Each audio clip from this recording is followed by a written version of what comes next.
Hello everyone, আসসালামু আলাইকুম। কেমন আছেন সবাই? আশা করি সবাই ভালো আছেন। আপনাদের জন্য আজকে সাদামাটা একটা রান্না, গ্রামের রান্না।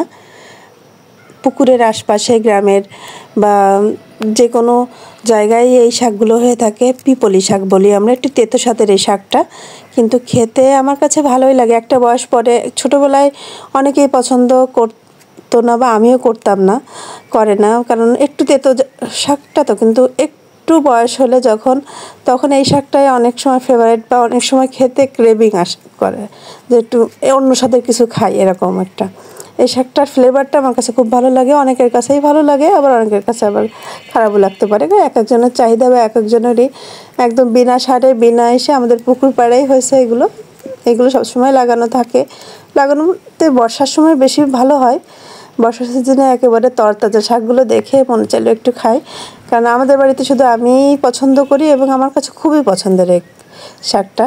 তাই অল্প স্বল্প করেই একটু তুলে নিলাম।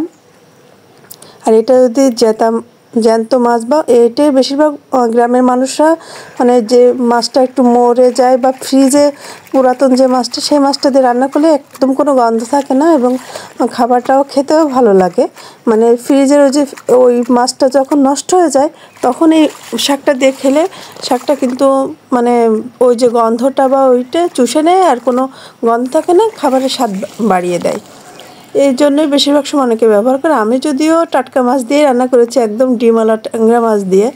আমার কাছে এভাবেই ভালো লাগে। আর একাই খাবো তো, আর অতটা করতে জানি, অল্প স্বল্পর ভিতরেই রান্না করে ফেললাম।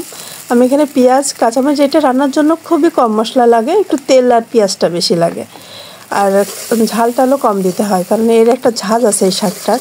এই ঝাঁজটার জন্য শাকটা হচ্ছে গিয়ে মানে সবসময়ের জন্য ঝাল আর শুকনো মরিচ বাদ দিয়েই দিতে হয়। আমি এখানে হলুদ, লবণ, কাঁচামরিচ, আর এখানে হচ্ছে অল্প একটু জিরা বাটা দিতে হয়, যেহেতু মাছ দেওয়া হচ্ছে, মাছের যে গন্ধটা বাড়ছে এইটার জন্য অল্প একটু জিরা বাটা, খুব বেশি না পরিমাণে। এভাবে দিয়ে মাছ আলু দিয়ে, একটু আলু দিলে ভালো হয়, তেতো ভাবটা একটু কম হয়। যদিও এরকম টাটকা শাক রান্না করলে কখনো তেতো হয় না। আমাদের শাকটা বেশ মানে এরকম টাটকা টাটকা তুলে রান্না করি, একটুও তেতো তেমন হয় না। এই যে ভালো করে কষিয়ে নিয়ে আমি কিন্তু ঝোলের পানি দিয়ে দিয়েছি।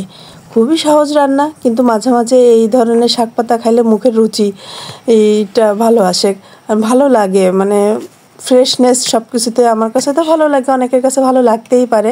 শহরেও মানুষের ভালো লাগতে পারে, আবার গ্রামের মানুষের তো ভালো লাগেই। কিন্তু একটা বয়স পরে দেখবেন, ছোটোবেলায় আমরা তিতো পছন্দ করতাম না, মিষ্টি জাতীয় খাবার বেশি পছন্দ করতাম বা টক জাতীয় খাবার। কিন্তু 30 ঊর্ধ্বে যখন বয়সটা চলে আসে, তখন কিন্তু দেখবেন এই যে উস্তে বলেন বা এই যে তেতো জাতীয় যে শাকগুলো বা বিভিন্ন শাক সবজির প্রতি আকর্ষণটা বেশি আসে। তখন মাছ মাংসের থেকে এই যে শাক সবজিগুলোই খেতে বেশি ভালো লাগে।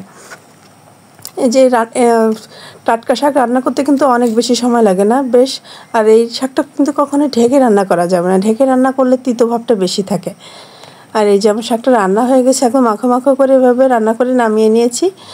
আর খেতে কিন্তু খুবই ভালো লাগে আমার কাছে। আপনাদের কাছে কেমন লাগে প্লিজ কমেন্ট করে জানাবেন। আমার ভিডিওগুলো যদি ভালো লেগে থাকে অবশ্যই লাইক কমেন্ট শেয়ার করবেন, পাশে থাকবেন। আল্লাহ হাফেজ।